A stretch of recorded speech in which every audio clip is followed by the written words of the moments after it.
Very good morning, students. I hope you are well, and I'm expecting that you people are revising your previous lessons.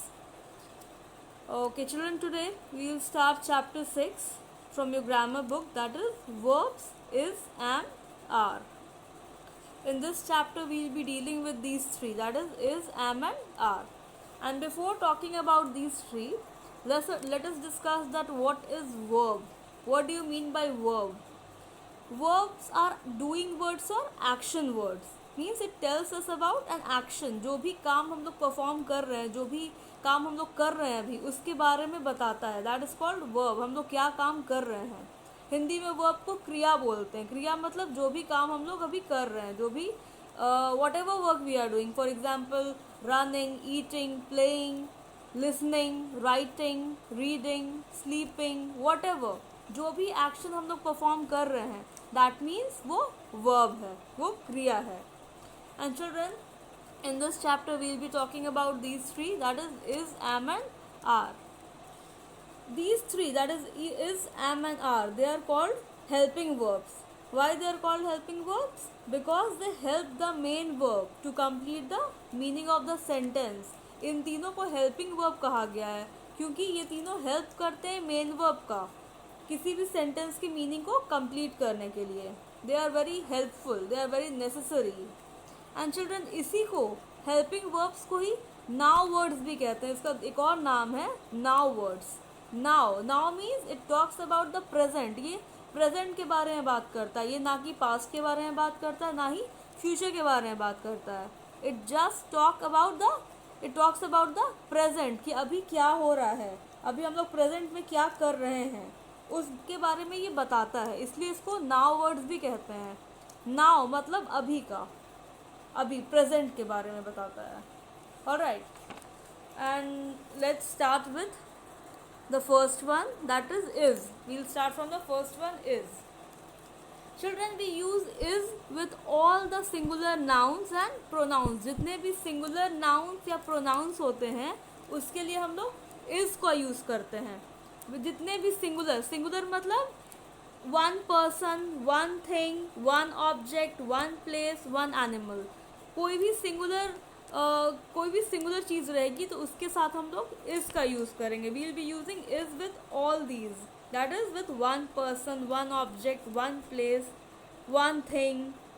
For example, Rita is. Rita एक के बारे में बात हो रहा है, रीता बहुत सारे के बारे में बात नहीं हो रहा है. So we will be using is. Rita is. He is. She is. This is. That is. Whenever we are talking about any singular thing, we will be using is. बस आपको इतना याद रखना है कि is के 5 friends हैं. आप इस तरह से आप याद रख सकते हो. इसके 5 फ्रेंड है. Is having 5 friends. That is he, she, it, this, that. जितने भी सिंगुलर चीज़ें होंगी वो इसके साथ जाएंगी. For example, we'll just look at the examples. The first sentence, Rahul is a smart boy. Rahul एक है, इसलिए हम लोग ने यहाँ पे इज का यूज़ किया है. He is a student. He, we are talking about a particular person. He, एक के बारे में बात हो रही है.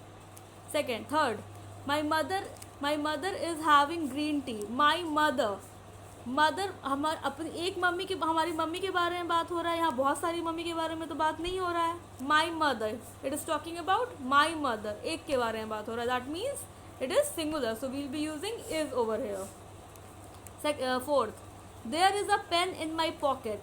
देयर के साथ देयर इज़ अ पेन. वहाँ पे एक पेन है, बहुत सारे पेन नहीं है. अगर बहुत सारे पेन होते तो हम लोग कहते देयर आर, लेकिन वहाँ एक पेन है, इसलिए we are using there is.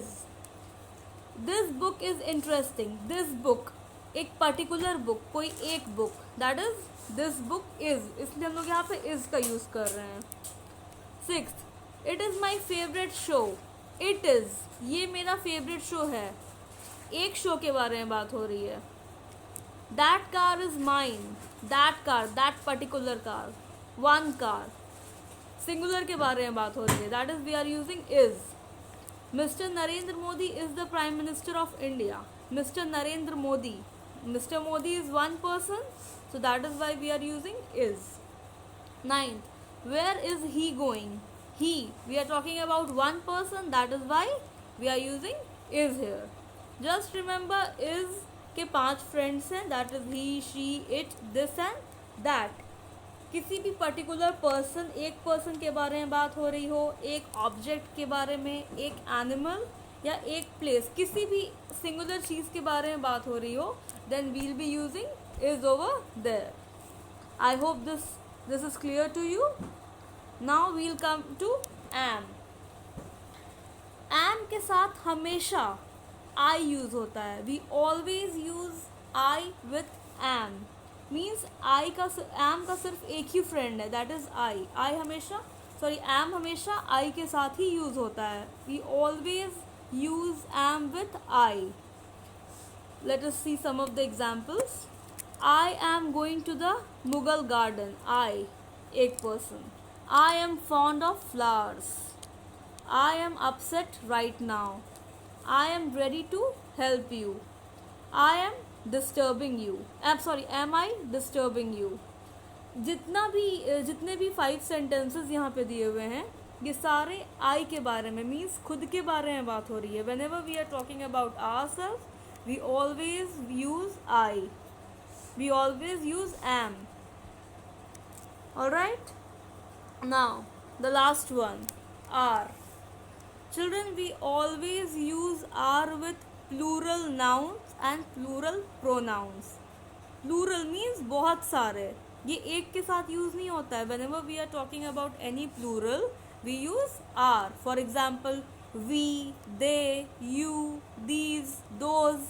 बहुत सारे की बात हो रही है, एक से ज़्यादा, then we'll use are over there. For example, see the sentences. Sonali and I are participating in a quiz. यहाँ पे 2 लोग की बात हो रही है, एक सोनाली की और एक खुद की. So we are using are. Next, children are jumping into the pool. Children means ये plural है, so we'll be using are.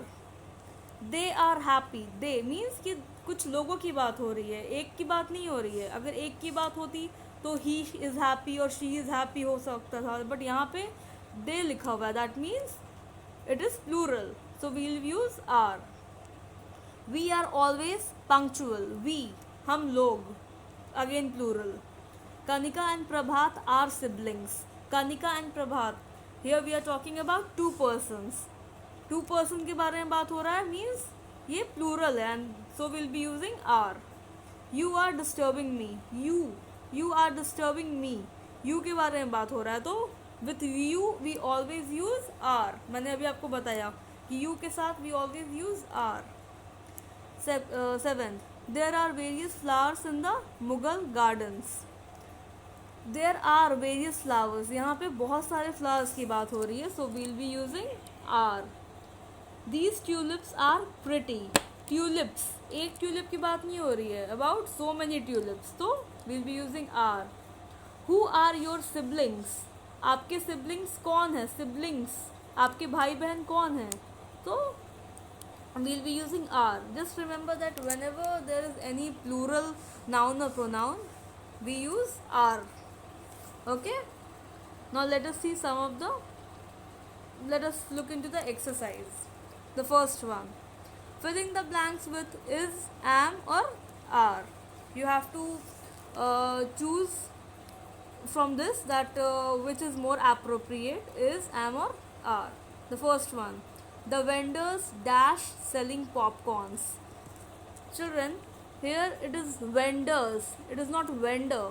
Vendors means it is plural, so with plural what do we use? We use are. The vendors are selling popcorns. यहाँ बहुत सारे vendors की बात हो रही है. Next, popcorns dash so yummy. Popcorns, again popcorns है, popcorn नहीं है, एक popcorn नहीं है, बहुत सारे popcorns है. So with popcorns what we'll use? We'll use are because it is plural. Third, I dash going to buy popcorns. I का सिर्फ एक best friend होता है, I already told you. And who is the best friend of I? It is am. I am going to buy popcorns.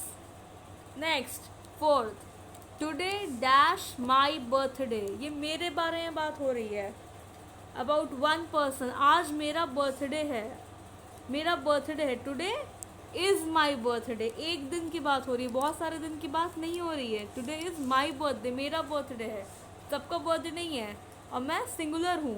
That means I के साथ क्या होगा, is लगेगा यहाँ पे, बिकॉज यहाँ पे it is talking about my birthday, सिर्फ एक के बर्थडे की बात हो रही है. That is why today is my birthday. And this way this exercise can easily be solved by you people. Now the second one, fun time. Decode the message by taking the first letter of each picture. Children, it is a kind of reasoning, kind of coding, decoding. Some pictures are given and you have to choose the first letter of that picture, and then you have to form a word. For example, the first one is, what is the first one? It is a nest, so the first letter will be N. Second is egg, so the first letter will be E. Third one is van, so the first letter will be V. Fourth is an elephant, so E is the first letter of elephant. And the last one is rose, it is a rose, so the first letter of rose is R. So if we combine NEVER, we'll get never. So a word never is formed. So this way this exercise can be solved by you. It is a very easy and interesting exercise, and I hope you can solve this exercise. Thank you, children.